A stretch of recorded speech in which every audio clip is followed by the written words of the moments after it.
Dan ingat kuncinya, tidak ada manusia yang hidup yang tidak mengalami persoalan, yang tidak punya masalah.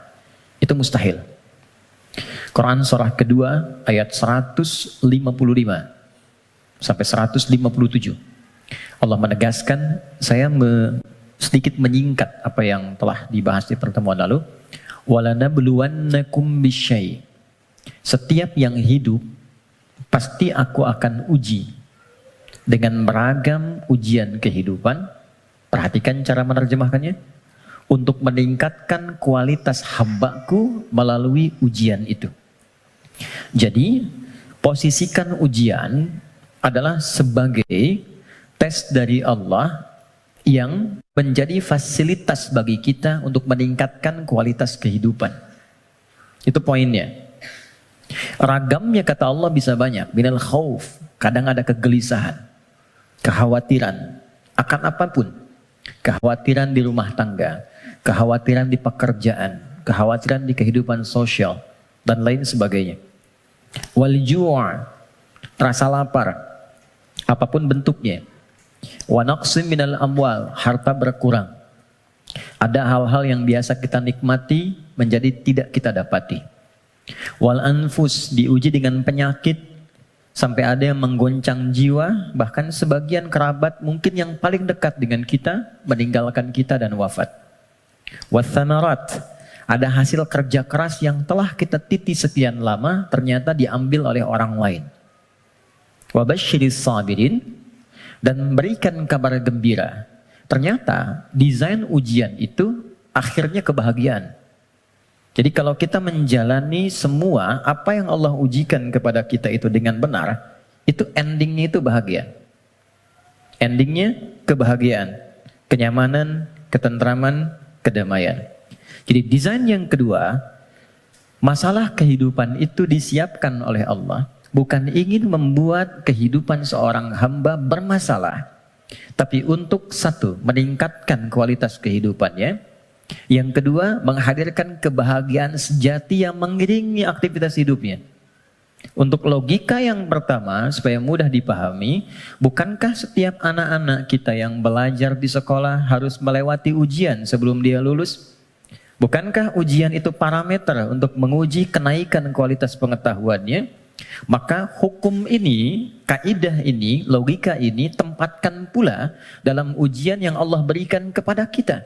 Anggaplah kita menjalani aktivitas kehidupan dan memang itu nyata adanya, lalu ada tantangan yang dengan itu akan meningkat keadaan diri kita.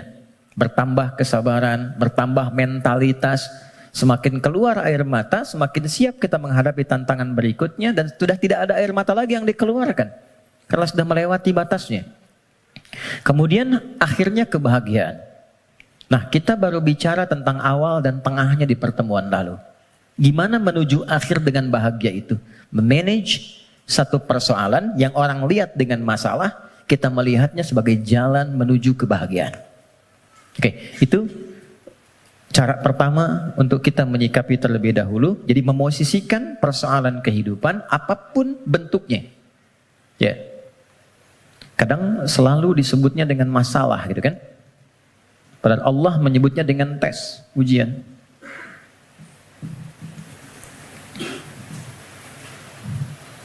Satu, untuk meningkatkan kualitas hidup. Tadi sudah saya sampaikan bahkan dari sisi logikanya. Ya, ini macam-macam. Ada yang kaitan dengan intelektual, wujudnya kreativitas. Ibu, teman-teman yang akhwat senang mana? Anak diam atau anak aktif? Aktif. Kalau diam kan gak enak ya. Sini gak ada aktivitas. Tapi kalau dia jalan sana sini, lompat, lari, gak diminta lari dia lari, diminta jalan dia lompat gitu kan.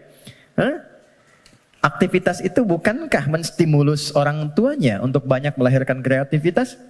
Akhirnya tahu, bisa mengendalikan emosinya, bisa menata, bisa mengiringi aktivitas. Sehingga mengatur orang yang sudah bisa mengendalikan anak lebih mudah nanti mengendalikan orang tua yang kekanak-kanakan. Jelas ya? Itu Contohnya, ada yang terkait emosional, ada yang terkait dengan spiritual. Bukankah kalau ada ujian lewat anak, ayah ibunya yang rajin sholat, berdoa, bahkan puasa, dan sebagainya? Bukankah kalau anaknya sering bertanya tentang persoalan, sering mengeluhkan di sekolah, ibunya yang mulai curhat, bapaknya yang mencari solusi, ini meningkat ini semua. Kalau Allah nggak titipkan lewat itu semua, nggak akan mungkin muncul pengalaman-pengalaman yang kadang melahirkan nostalgia di kemudian hari. Ya, ini poinnya. 2, dan ini pasti sifatnya, apalagi di rumah tangga. Saya tanya sebentar, siapa yang ingin rumah tangganya sakinah? Semuanya ya. Dan sakinah itu babnya adalah masalah. Karena sakinah itu ketenangan yang lahir setelah tuntas persoalan itu diselesaikan. Oke. 2, tidak mungkin Allah titipkan ujian berupa aneka persoalan kehidupan kecuali menjadikan ini sebagai jembatan yang mengantarkan pada kebahagiaan. Ini poinnya. Secara teoritis psikologis kita sudah belajar di pertemuan lalu bagaimana menyikapi masalah supaya jadi ujian yang menyenangkan. Itu dulu. Kemarin setelah kita belajar, yakinkan pada diri kita nggak mungkin diuji kalau nggak sanggup, kan? Al-Baqarah 286 selesai kemarin. La yukallifullahu nafsan illa wus'aha. Jadi kalau ada yang diuji dengan persoalan apapun, katakan pada diri kita, aku yang dipilih, insya Allah sanggup, insya Allah mampu. Itu dulu. Nanti secara psikologis akan ada kekuatan yang tak kita sadari membuat kita lebih siap menghadapi itu. Itu kaidah Quran. Kedua, inna ma'al usri yusra. Sudah kita bahas ini. Yakinkan pada diri kita, setiap ada masalah, katakan langsung pada diri, pasti selesai. Pasti ada solusinya. Tidak ada masalah yang nggak ada solusinya. 2, kalau ini sudah menyemai dalam jiwa kita masing-masing, jadi sebesar apapun masalah, itu pasti akan jatuhnya ringan. Apalagi kalau dijatuhkan betulan di atas bentangan sajadah. Kan? Itu lebih indah, itu yang dimaksud Quran surah 12 ayat 85. Innama ashku bathi wa huzni ilallah. Kata Nabi Yakub, aku tuh kalau ada masalah, curhatnya sama Allah. Bukan di media sosial. Dan tidak menyelesaikan persoalan. Anda bikin status, aku nggak menduga ternyata dia begitu, ya. Tapi nggak ada solusinya gitu, ya, nggak ada solusinya. Nah sekarang apa yang tadi kita uraikan telah tuntas kita bahas di pertemuan lalu. Silahkan dilihat kembali di review videonya. Sekarang kita akan masuk ke sini. Bagaimana memanage persoalan menuju jalan menuju kebahagiaan. Teman-teman, setiap orang yang diuji ada masalah pasti butuh solusi.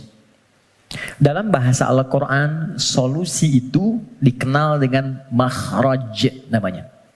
Apa namanya? Makhraj. Pernah dengar makharijul huruf? Oke, makharij itu jamak dari kata makhraj. Makhraj. Makhraj itu jalan keluar. Jadi kalau teman-teman misalnya umrah atau haji, ada lewat jalan di atasnya tulisannya makhraj, jalan keluar. Exit, kan? Nah, di dalam Al-Quran, setiap orang yang diuji dengan persoalan kehidupan, itu fitrahnya sudah pasti menginginkan jalan keluar. Ini saya pengen keluar, ini bahasa kiasan. Ini ada tempat penuh dengan masalah, saya pengen keluar. Apa jalan keluarnya? Apa makhrajnya? Kalau kita keluarkan ayat-ayat terkait dengan solusi dari setiap persoalan yang endingnya kebahagiaan, maka kita akan temukan satu. Quran, surah ke-65. Kita mulai dengan basicnya Quran dulu ya, supaya nggak bisa didebat gitu. Kalau teori manusia kan bisa didebat ya, tapi siapa yang mau mendebat firman Allah? Jadi saya mulai dengan Quran, hadis. Jadi kalau hadisnya didebat, Anda mendebat Rasulullah gitu. Baik, oke. Quran surah 65 ayat surah At-Talaq. Akhir ayat kedua, di akhir ayat kedua, di awal ayat ketiga. Dan nanti indahnya kenapa ditempatkan di surah At-Talaq. Ya.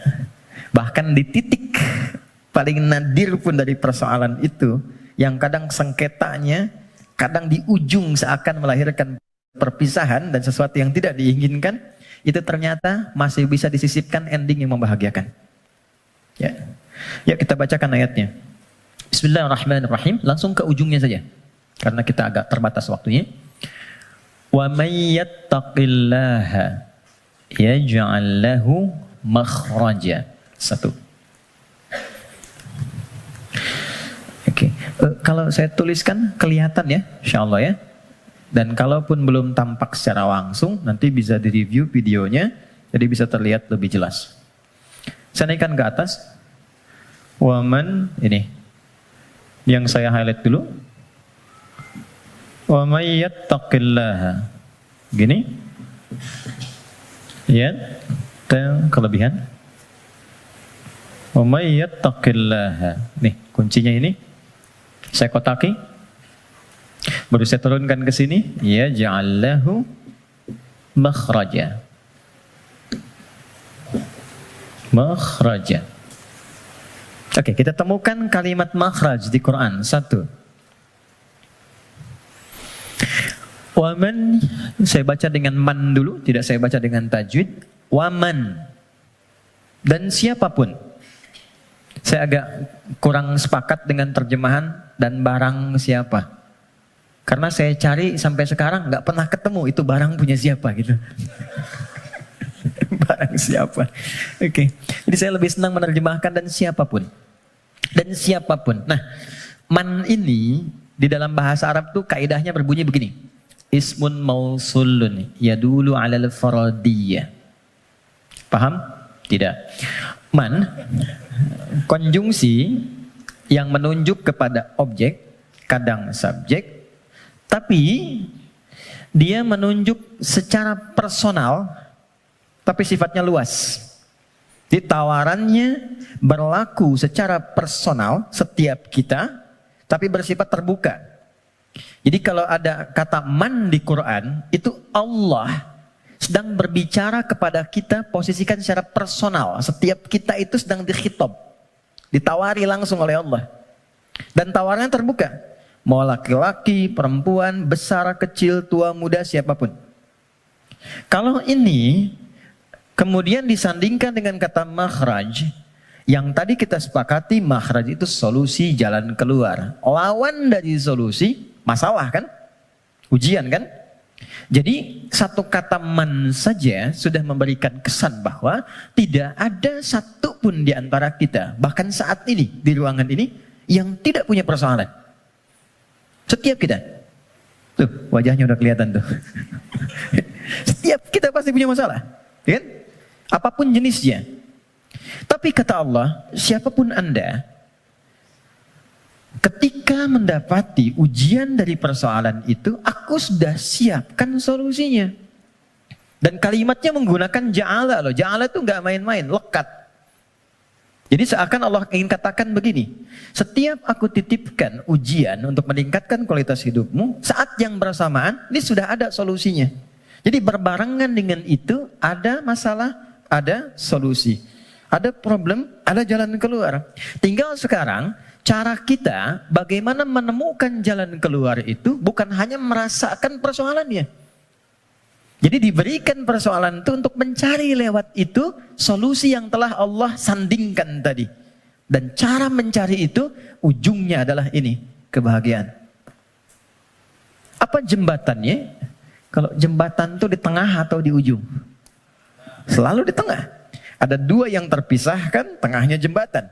Di sini persoalan, di sini solusi. Apa jembatannya? Kita cari yang pertengahan di sini. Waman, awalnya, yaj'allahu makhraja, ujungnya. Tengah-tengahnya, yattaqillah. Takwa kepada Allah. Allah berikan satu kalimat saja yang bila ini diimplementasikan sempurna, maka endingnya bahagia di setiap situasi yang kita jalani. Takwa. Kalimat yang mudah untuk diucapkan dan butuh tantangan ketika dijalankan. Saya tidak ingin mengatakan sulit, karena nggak ada yang sulit yang Allah berikan. Yang sulit itu manusianya, bukan caranya. Oke, jadi kita sudah dapatkan katanya. Kalau ada persoalan, ujian apapun dalam kehidupan, maka kalau ini ingin cepat dituntaskan oleh Allah dan endingnya bahagia, maka solusi pertamanya apa? Takwa. Oke, satu dulu. Dua, apa itu takwa? Karena di sini kita punya dua pembahasan. Topik pertamanya tentang definisi yang jelas apa itu takwa. Yang keduanya kenapa pakai ya di sini. Nanti ini yang di akhir kita akan tutup sebelum kita diskusi. Teman-teman, takwa itu singkatnya, definisi yang paling singkat dan mencakup adalah membangun hubungan baik dengan Allah. Itu cara cepatnya. Wa may yattaqillaha, siapa yang mampu mendekati Allah dengan baik. Oke, sekarang kita terapkan logikanya. Kalau kita punya persoalan, bukankah kita akan berkonsultasi kepada orang yang kita duga mampu menyelesaikan masalah kita? Ya kan? Bukankah kalau Anda punya masalah di handphone, Anda akan datang ke counter handphone? Bukankah kalau ada orang punya masalah di kendaraannya, dia akan datang ke bengkel yang sesuai dengan kendaraannya? Oke, artinya kita akan merujuk kepada objek itu ketika dipandang dia mampu menyelesaikan masalah yang kita hadirkan. Sekarang, pertanyaannya, siapa yang mampu menuntaskan dan maha memiliki solusi dari semua masalah yang ada di muka bumi? Bukankah Allah? Bukankah yang punya solusi Allah? Yang punya harta Allah? Yang punya ilmu Allah? Karena itulah kita sering minta kan?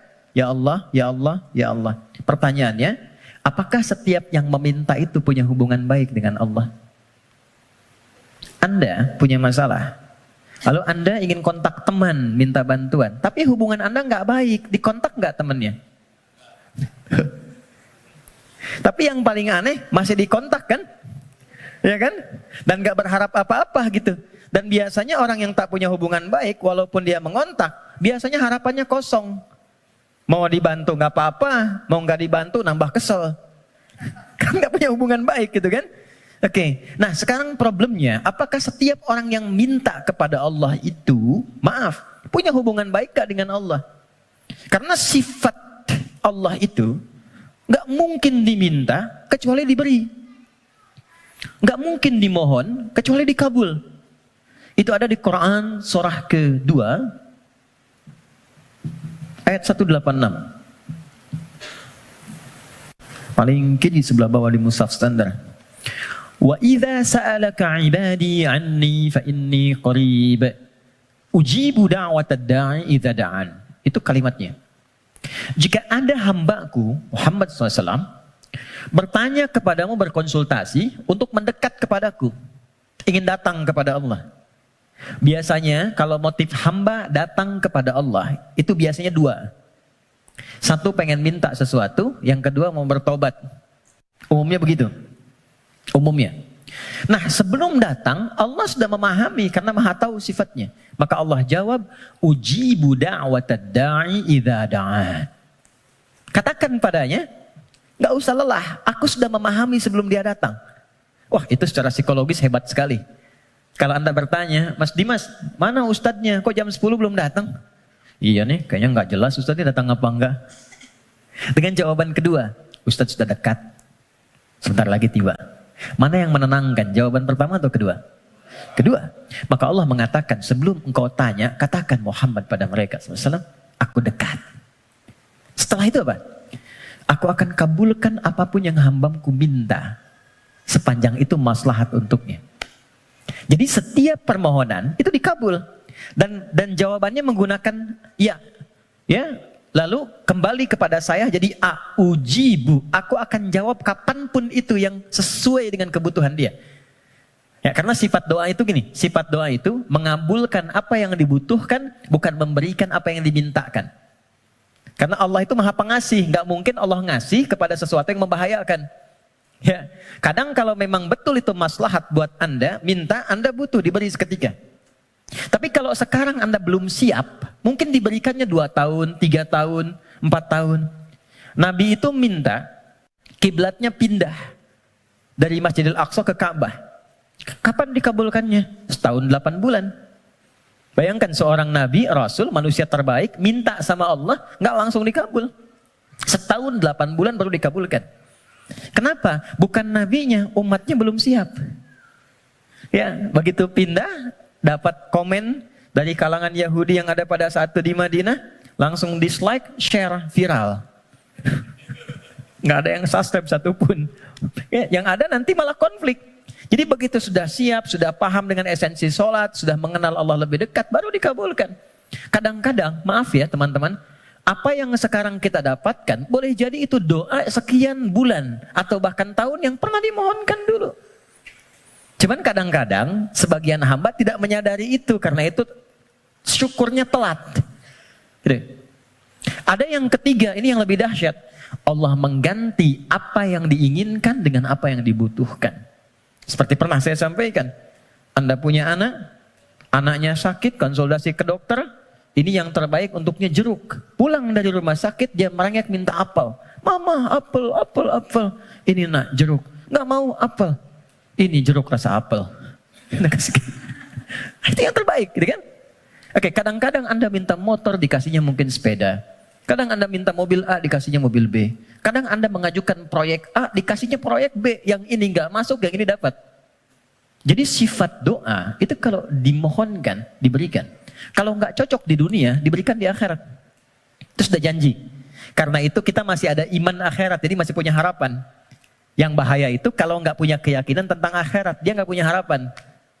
Jadi meninggal aja. Kalau kita masih punya harapan, makanya kita belajar ilmu tentang alam kubur, ilmu tentang akhirat, pengetahuan tentang surga neraka. Kenapa? Supaya memunculkan harapan. Ya, sebab kalau ditanya nanti, kalau meninggal kemana, punya jawaban. Kalau orang yang nggak tahu itu ditanya kemana, meninggal ya meninggal aja. Kalau meninggalnya kan sama-sama meninggal. Halo? Ya, baik. Nah sekarang problemnya adalah, bisa ada orang minta, tapi nggak terkabul gitu. Nggak dapat. Apa problemnya? Maka saya kisahkan hadis Nabi. Teman-teman, thumma dzakara ar-rajula yutilu safara ash'atha aghbara. Nabi mengisahkan seorang lelaki yang menempuh perjalanan panjang. Safar. Sifat safar, ingat ya, sifat safar itu cepat mengabulkan doa. Jadi kalau teman-teman sedang safar, kalau dari segi jarak tuh di atas 82 km dari segi jarak. Tapi kalau dari waktu tempuh yang merubah zona waktu lah setidaknya. Ya, jadi kalau kita misalnya dari sini mau ke Palembang, Papua, Lampung, safar.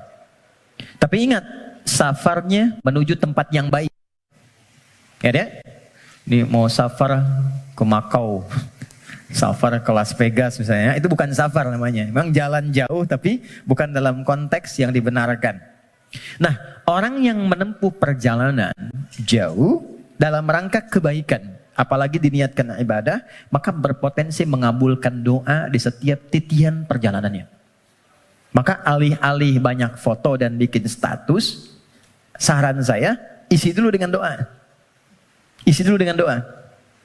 Dua, yamuddu yadaihi ilas sama, dia mengangkat tangannya ke langit. Gini, saya tidak bermaksud mengajarkan, hanya share saja. Biasanya begini yang mudah untuk dilakukan. Kalau Anda angkat telapak begini, ada garis kan ya? Ada garis ya? Nah, yang paling mudah itu begini, satukan garisnya. Ini, lalu di sini letakkannya. Nanti ada babnya, semakin tinggi dan luas permohonan, biasanya semakin diangkat, semakin terbuka. Seperti doa istisqa, minta hujan. Doa istisqa itu begini. Nanti ada di khutbah Jumat, misalnya khatib begini. Ya, sebetulnya tidak diatur secara spesifik, yang penting ngangkat. Tapi umumnya riwayat mengatakan ngangkat dekat ke dada. Saya yang praktekkan begini. Nah, singkatnya, hadis sahih mengatakan, orang yang mengangkat tangan dengan berdoa, itu lebih cepat intinya dikabulkan dibandingkan dengan yang diam. Innallaha hayyun karimun. Allah itu maha mulia dan sangat merasa malu kalau seorang hamba mengangkat tangannya tidak dikabulkan doanya. Itu jawaban dari Nabi kepada seorang sahabat yang bertanya, "Ya Rasulullah, kalau ada seorang hamba mengangkat tangan dan memohon kepada Allah, apakah dikabulkan?" Kata Nabi, "Bagaimana menurutmu jika ada temanmu minta kepadamu sambil menengadahkan tangannya begini? Ya, Mas Andrian, tolong sesuap nasi aja." Kalau nggak ngasih malu kan? Maka kata Nabi, Allah lebih malu karena sifat rahimnya, lebih malu kalau hambanya mengangkat tangannya lalu dia tidak memberinya. 2. 3, ini kunci cepat. Fayaqulu ya Rabb, ya Rabb. Lalu dia bermohon dengan al-asma'ul husna. Cara ketiga, kalau doa ingin cepat dikabulkan, mulai dengan al-asma'ul husna. Enggak perlu semuanya. Pilih satu nama yang sesuai dengan permohonan yang kita ajukan. Contoh, Allah punya berapa nama? Ya, yang dihitung 99. Itu yang disebut dengan Al-Asma'ul Husna. Quran surah ke-17 ayat 110. Ulidu'ullaha. Kalau engkau punya persoalan, kata Allah, sebut namaku minta. Awid'ur Rahman. Sebut namaku sang pemberi tanpa batas. Maha kasih yang luas. Ayyamma tad'u, tapi kalau engkau ingin spesifik, falahul asmaul husna, pilih satu nama yang sesuai dengan kebutuhanmu. Contoh, Anda minta untuk dilapangkan rezeki. Sebut ya Allah, Allahnya dulu. Allah. Ya Razzaq. Ya Allah, ya Razzaq. Ya Allah sang pemberi rezeki. Anda belajar atau anak Anda belajar, ingin diberikan keluasan ilmu. Ya Allah, ya Alim. Pilih salah satu. Nabi Zakaria ketika bermohon kepada Allah, manusia itu berkata, kamu punya keterbatasan, gak mungkin punya keturunan. Maka beliau menyebut nama Allah sang pemberi tanpa batas. Namanya Ya Wahhab. Disingkat dengan Hab. Ya, Wahhab. Banyak persoalan ingin dikuatkan kesabaran. Ya Sabar. Ya, jadi kalau Anda mau minta, nggak harus semua disebut. Nanti yang nggak ada, jadi ada. Ya Allah, ya Razak, ya Alim, ya Sabar. Tadinya nggak punya masalah, Anda malah punya masalah, gitu kan? Oke. Dia menyebut ketiganya. Jadi dia mengatakan, ya Rabb, nama ucap untuk pemberian dengan sifat rububiyah. Dia Safar, dan orang ini mengangkat tangan. Apa kata Nabi? Anna yustajabu lidzalik. Ini susah doanya dijawab. Gimana bisa terjawab? Ternyata dia dalam keadaan sedang punya hubungan yang tidak baik dengan Allah. Kata Nabi, mat'amu haramun. Makanan dia sumbernya dari yang haram. Mashrabu haramun. Minumnya yang haram. Malbasu haramun. Pakaiannya dari yang haram. Wa ghudhiya biharamin, dan perangkat hidupnya haram. Saya pegang gelas dari tadi, saya ingin tunjukkan begini. Ini gelas masih terbuka. Gini. Man. Saya bisa masukkan apapun. Spidol, pena, even itu air, dan yang lainnya. Tapi kalau mulai itu tersekat begini, apa yang bisa dimasukkan? Kalau sekatnya masih tipis, mungkin masih bisa ditembus. Sepanjang tajam permohonan, air mata keluar, bermohon dengan lembut dan lirih, masih bisa tembus. Tapi kalau yang menutupnya semakin tebal dan kuat, bagaimana bisa tembus? Maksiat yang membuat kita terhubung, buruk, jelek sinyalnya, koneksinya bahkan terputus dengan Allah, itu yang menjadikan sekat-sekat yang menghambat cawan hati kita untuk menerima pengabulan doa dari Allah Subhanahu wa Ta'ala. Maka tadi saya katakan di awal, bagaimana ada orang punya hubungan yang kurang baik dengan Allah, saat yang bersamaan dia berani meminta. Bersyukurnya Allah punya sifat Rahman dan Rahim yang masih menampung permintaannya dan mengabulkan. Cuman hamba itu yang harus membuka sekatnya dulu supaya pengabulan itu bisa masuk ke dalam dirinya. Jadi sifat Rahman Allah menjadikan doanya tetap dikabul. Cuman mental. Itu maksudnya. Ya Allah Maha Adil, tetap memenuhi janji, diminta diberikan, cuman terpental. Karena apa? Sekatnya belum dibuka. Nah, untuk membuka sekat itu dan dibangun kembali hubungan baik, itu yang disebut dengan takwa namanya. Ya. Bagaimana Anda bisa meminta khusyuk berdoa? Saya kadang-kadang suka mau senyum sendiri.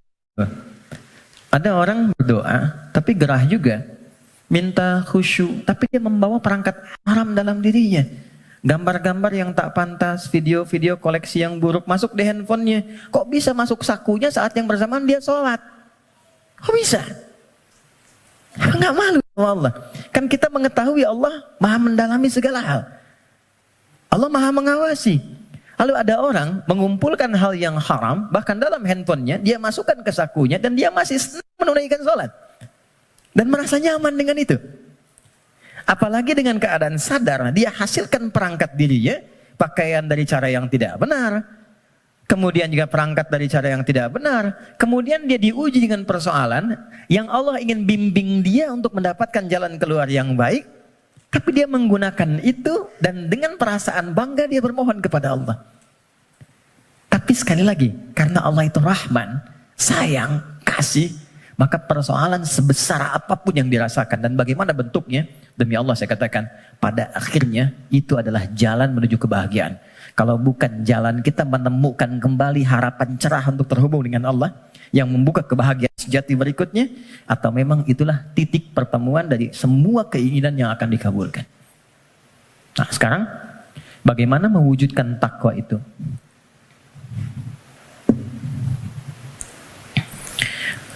Teman-teman, halo? Kenapa serius begitu? Tenang ya, tenang. Nah, baik. Sekat ini terhambat karena ada penyebab. Penyebabnya yang paling pokok nafsu. Nafsu. Nanti itu yang diprovokasi oleh setan untuk mengeluarkan bisikan-bisikan yang buruk. Nafsu itu setidaknya disebutkan dalam Al-Quran kurang lebih sebanyak 115 kali. 115 kali. Oke. Nah, jadi kita harus mencari kata takwa dalam Quran yang disandingkan dengan nafsu. Kata takwa itu dengan semua derivasinya disebutkan dalam Al-Quran 240 kali. Dan yang bersanding dengan nafsu itu 115 kali. Masya Allah. Tadi masih ingat? Siapa yang menggerakkan nafsu manusia untuk berbuat keburukan? Setan kan? Setan disebutkan 88 kali dalam Al-Quran. Saya ulang. Siapa yang menggerakkan nafsu manusia untuk berbuat keburukan? Kok begitu sekali melihatnya? Setan disebutkan sebanyak 88 kali dalam Al-Quran.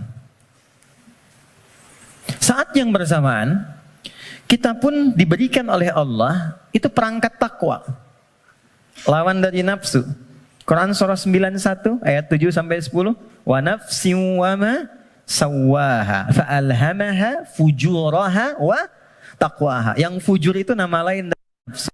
Takwa itu bagian ya tertentu dari tubuh kita sebagai gambaran nilai kebaikan. Nah, yang mensupport takwa itu malaikat. Pernah nggak merasakan begini? Ketika azan berkumandang Allahu Akbar, cepat sudah azan, siap-siap. Pernah merasakan itu? Nah, itu yang bisikan malaikat. Pernah nggak ada bisikan begini? Ketika misalnya melakukan satu perbuatan atau terfikir untuk berbuat yang tidak benar, ingin berdusta pada pasangan. Hati kecilnya mengatakan, jangan lakukan, itu nggak benar. Pernah ada begitu? Itu bisikan malaikat. Teman-teman, malaikat disebutkan dalam Al-Quran sebanyak 88 kali.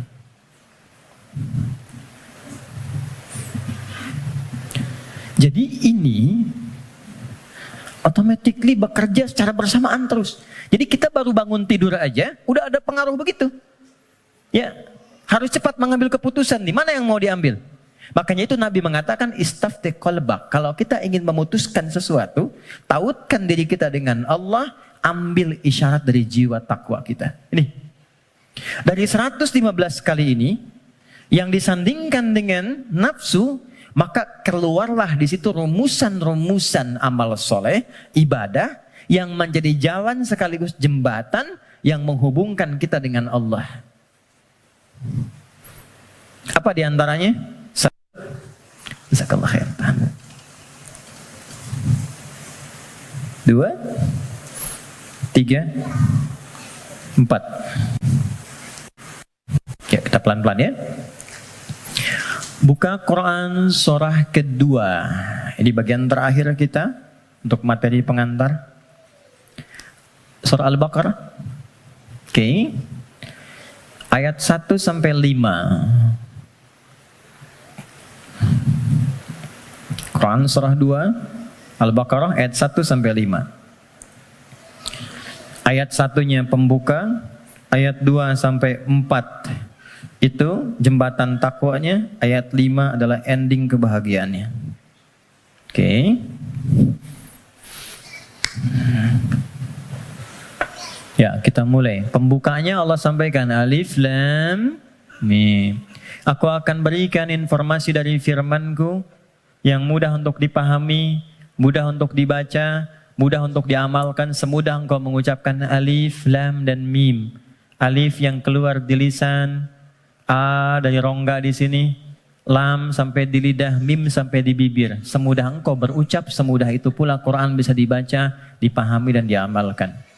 Dzalikal kitabu la raiba fi. Tapi engkau mesti yakin, kalau ingin mendapatkan manfaat dari Quran ini, engkau mesti yakin tanpa ragu terhadap apa yang akan aku sampaikan dan mengamalkan apa yang aku bimbingkan di dalamnya. Teruskan.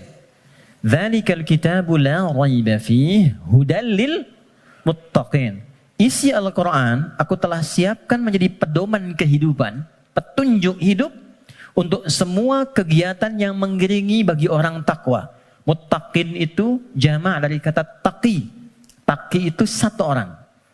Quran surah ke-19 ayat 12 sampai 15. Ya Yahya khudhil kitaba biquwwah wa atainahul hukma sabiyya wa hananan min ladunna wa zakatan wa kana taqiyya. Jadi kalau taqi satu orang. Ya. Misalnya Mas Doni punya anak Hamzah yang bertakwa, satu orang, diberi nama Hamzah At-Taqi. Hamzah aku harapkan jadi insan yang bertakwa, misal. Kalau banyakan itu berubah namanya menjadi muttaqin. Kalau menjadi objek muttaqin jadi subjek muttaqun. Kata Allah, aku telah siapkan isi Quran sebagai pedoman berkehidupan. Objeknya siapa? Untuk hamba-hambaku yang mencoba meningkatkan takwa.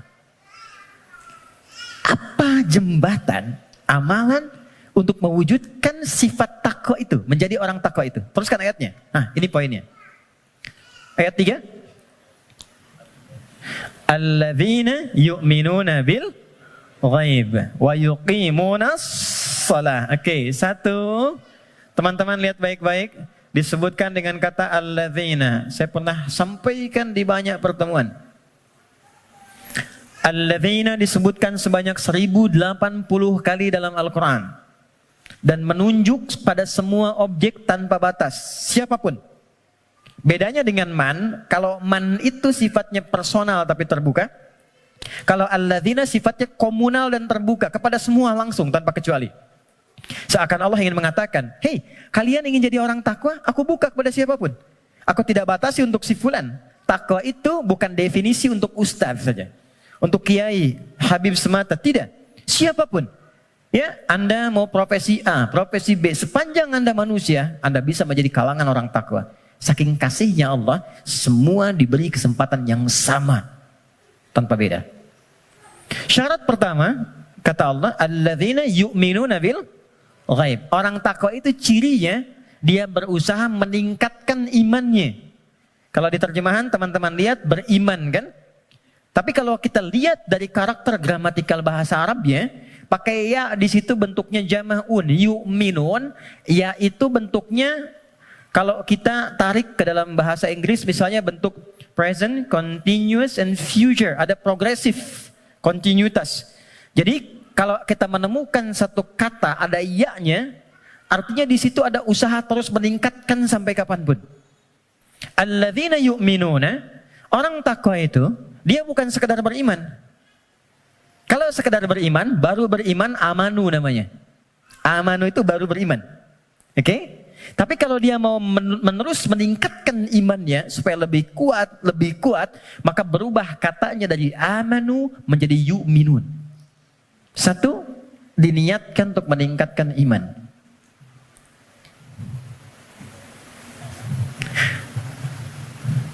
Ilustrasinya begini. Tadi subuh jam berapa? 4 lewat berapa? 4 lewat 8. Ada lagi yang lain? 4 lewat 5, 46, 48. Kita ambil 48 ya. 4 lewat 8. Allahu Akbar, Allahu Akbar. 4 lewat 8. Begitu dipanggil, Allahu Akbar, Allahu Akbar, bangun. Sadar ada panggilan, siap-siap untuk menunaikan salat. Jam 4 lewat 8 dipanggil, jam 4 lewat 8 bangun. Itu namanya iman standar. Oke. Bukan kuat, iman standar. Oke. Baik, gini. Teman-teman, kerjanya jam 8. Datang jam 8, standar gak? Standar kan? Ya. Kerja jam 8, datang jam 8, standar ya? Standar. Kalau Anda datang jam 7, itu baru istimewa. Ya, itu baru kuat, bagus. Dipanggil jam 4 lewat 8, Anda siap-siap dari jam 3.30. Nunggu panggilan, kan? Itu kuat namanya. Dipanggil jam 4 lewat 8, nunggu dari jam 2. Istimewa. Ya. Yang sering terjadi itu begini, dipanggil jam 4 lewat 8, baru sadar jam 8 lewat 4. Ya. Okay. Ini problemnya. Dan masih menuntut untuk solusi segera gitu kan. Nah, ini. Nah, teman-teman, jadi orang yang yu'minun itu, dia tahu dia beriman, dia tahu dia dipanggil sholat, tapi dia ingin selalu meningkatkan keimanannya. Maka dia naikkan, biasa dipanggil jam 4 lewat 8, jam 4 dia mulai bangun. Naik lagi jam 3.45, 3.30. Semakin Anda mampu meningkatkan itu, dan nanti ada rasa dalam jiwa. Ya, petunjuknya begini. Biasanya kalau iman sudah mulai meningkat dalam bab sholat itu, ada orang yang ketinggalan sholat sunnah itu hatinya gelisah. Padahal yang fardu itu belum dipanggil. Karena biasa tahajud, subuh 4 lewat 8, dia bangun jam 4 lewat 5. Lalu ketika dia lihat jam, ya Allah terlambat saya. Padahal subuh aja belum. Nah, itu jadi akan melahirkan satu getaran pada jiwanya, yang bahkan memosisikan ibadah sunnah itu kehilangan jadi sesuatu yang sangat mahal. Kalau yang ini yang standar, atau ini yang di bawah standar, kadang-kadang terlambat sholat fardu pun biasa aja. Ini, ya. Nah, ini yang dimaksud yu'minun. Jadi kalau ingin menjadi manusia takwa, yang dimudahkan segala persoalan kehidupannya, ini kan eksklusif, VVIP, nggak semuanya orang bisa. Hal yang pertama dilakukan adalah niatkan untuk meningkatkan iman dulu. Naikkan imannya. Jalannya bagaimana? Amalannya langsung. Cara meningkatkan iman itu satu, wa yuqimunas shalah. Perhatikan tulisannya teman-teman di situ. Ya, biarkan saya saja supaya antum fokus untuk melihat, ya, dan bisa maksimal untuk mengamalkan. Biarkan saya mengembalikan pada fitrah diri saya. Datang sendiri, rangkan sendiri, menulis sendiri dan menghapus sendiri. Ya. Anda datang, lihat, dengarkan, amalkan, masuk surga. Itu luar biasa. Jazakallah khair. Oke. Ya. Semuanya kan ya dia. Ya itu dia, saya sedang memikirkan bagaimana saya menuliskannya lagi. Enggak semuanya. Oke, aman. Nah, oke. Baik. Siap. Ya. Antum yang punya ide, beliau yang punya eksekusi. Dua-duanya ada pahalanya insyaallah. Ya, tapi antum berkurang ketika mengurangi tulisan di belakang. Oke.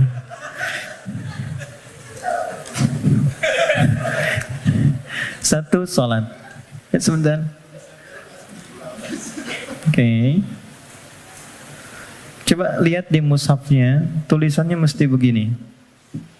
Nah, harus begini. Yuqimunas sholata. Nggak boleh beda. Harus begini. Karena nanti ada yang begini, Gini. Ada yang begini. Salawat. Kalau yang begini artinya sekali, tunggal. Kalau yang begini artinya sholat fardu 5 waktu. Contoh Quran surah kedua Al-Baqarah ayat 238. Hafidhu 'alas shalawat. Bentuknya begini. 5 waktu. Kodenya boleh dicatat 24434. Yang 5 waktu 24434. 2 sholat subuh, 4 sholat zuhur, 4 sholat asar, 3 sholat maghrib, 4 sholat isya. Ini. Tapi kalau yang begini itu melampaui yang fardu.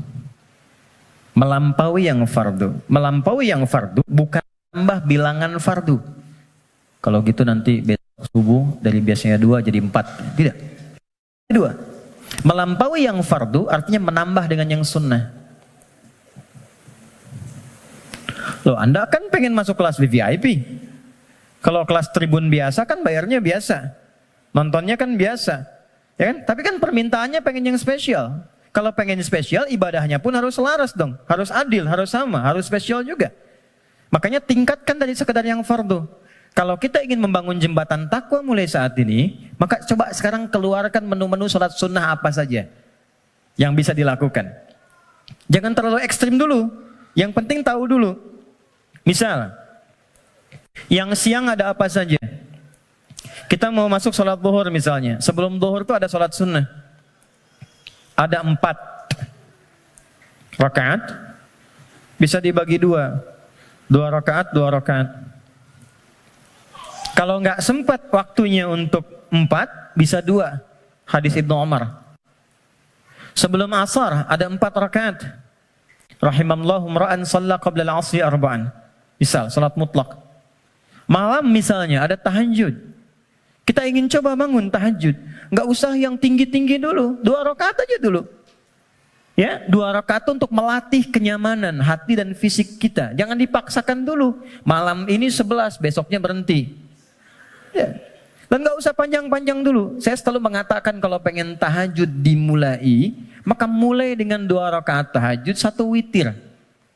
Ya, dan gunakan surah paling favorit yang bisa kita ucapkan, kita bisa bacakan. 3 kul kan? Dari wajahnya tuh kelihatan.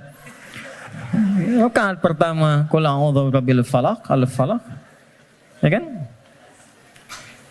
Antum kan nggak jauh dari Al-Asr, An-Nasr, Al-Kautsar, Al-Falaq, An-Nas, Al-Ikhlas.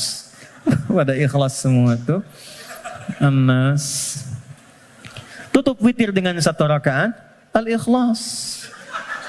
Ikhlas. Saking ikhlasnya cuma 1 gitu ya. Oke. Oke.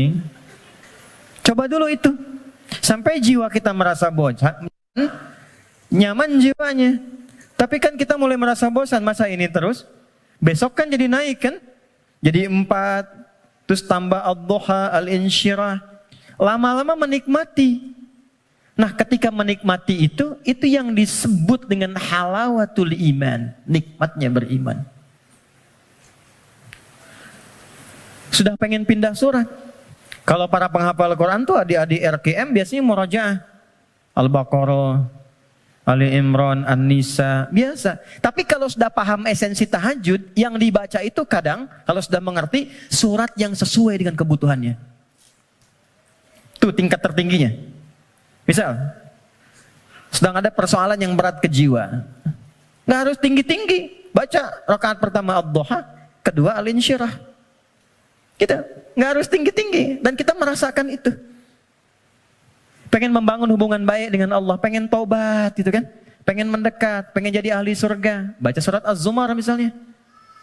Pengen husnul khatimah, bacakan surah Al-Fajr misalnya. Ya, akan di penghujung ayatnya, ayat 27 sampai dengan ayat 30. Ya kan? Sampai terasa kenikmatannya. Itu yang dimaksud dengan wa yuqimunas shalah. Dan tunaikan dengan khusyuk, dengan merasakan itu. Ya, ini poinnya. Jadi untuk menjadi orang takwa, amalan pertamanya apa? Salat. Untuk itulah ia disebut sholat. Dari kata silah asalnya. Silah. Dari kata wasala yasilu wusulan wasilatan. Wasolatu sampai, ibadah yang menyampaikan hajat kita kepada Allah disebut dengan sholat. Karena itu semua isinya doa. Silah, kalau teman-teman bikin simpul yang kuat talinya begini sehingga sulit dilepaskan, gini, disebut dengan silah namanya. Hubungan erat yang sulit dilepaskan. Pernah dengar silaturahim? Kenapa disebut silaturahim? Karena ketika Anda kumpul, terhubunglah ya satu hubungan, chemistry, perhatian yang itu nggak lepas saat pulang. Jadi silaturahim itu wujudnya bukan saat kumpul. Kalau kumpul Anda menyapa, wajar orangnya ada. Kalau kumpul Anda tersenyum, wajar temannya ada. Silaturahim itu ketika Anda pulang, Anda masih ingat kawan Anda dan Anda doakan dia. Anda sapa dia. Anda berikan apa yang sanggup Anda bisa sampaikan. Saya diajarkan pada guru kami saat selesai belajar dan siap untuk mengajar. Pesan guru saya waktu itu, nak, kalau engkau mengajar siang hari, tatap yang mampu engkau tatap dari orang yang belajar itu. Sampaikan dengan tulus, malam kau bangun, kau sholat minta sama Allah. Bayangkan orang-orang kau tatap itu. Mintakan ya Allah mudahkan urusan hidupnya, sehatkan mereka, bahagiakan mereka, tanamkan kedamaian dalam jiwa mereka. Mudahkan mereka untuk memahami apa yang dipelajari. Itu yang menjadikan ilmumu akan bermakna. Gitu. Dan jangan pernah mencari dunia. Karena Allah pasti akan cukupkan. Itu pesan guru kami. Bedakan ketika teman-teman punya anak, kemudian belajar, Anda bayangkan wajahnya. Anda bayangkan keceriaannya. Anda mohonkan kemuliaan kepada Allah. Rasanya akan lain. Gitu. Nah, menyambungkan sesuatu dengan kuat itulah silah. Ibadah yang melatih kita terhubung dengan Allah supaya terus tersambung di setiap situasi, itulah sholat namanya. Karena itu orang yang sukses sholatnya, maka dia akan terkoneksi dengan Allah di setiap semua kegiatannya. Itu yang dikonfirmasi di Quran surah keempat An-Nisa di ayat 103. Quran surah 4 ayat 103. Dia langsung ingat, langsung terhubung, terkoneksi. Sesuatu yang terhubung, terkoneksi, ingat disebut dengan zikir namanya. Makanya habis sholat kita zikir kan? Karena boleh jadi saat sholat banyak yang lupa, belum terkoneksi dengan Allah. Ya? Bahkan ada orang yang kata Nabi sendiri mengingatkan, hatta la yash'ural musalli kam raka'atan yusalli. Ada orang yang bahkan gak sadar berapa rakaat sedang menunaikan sholatnya. Waktu subuh tadi berapa rakaat sholat? 2 ya? Ada yang 1 loh. Ada yang 3 loh. Karena tak ingat. Lupa. Kalau lupa kan suka nggak ingat, kan? Nah, faidza qadaytumus shalah, kalau Anda telah tuntas mengerjakan salat, fadzkurullah, maka salat yang telah Anda kerjakan itu akan mengoneksikan diri Anda dengan Allah. Qiyaman dalam aktivitas berdiri. Jadi kalau orang benar salatnya, dia berdiri itu ingat Allah, jalan aktivitas dalam berdiri. Jalan ingat Allah. Kalau jalan ingat Allah, mau pakai kendaraan, mau jalan kaki, nggak akan sombong.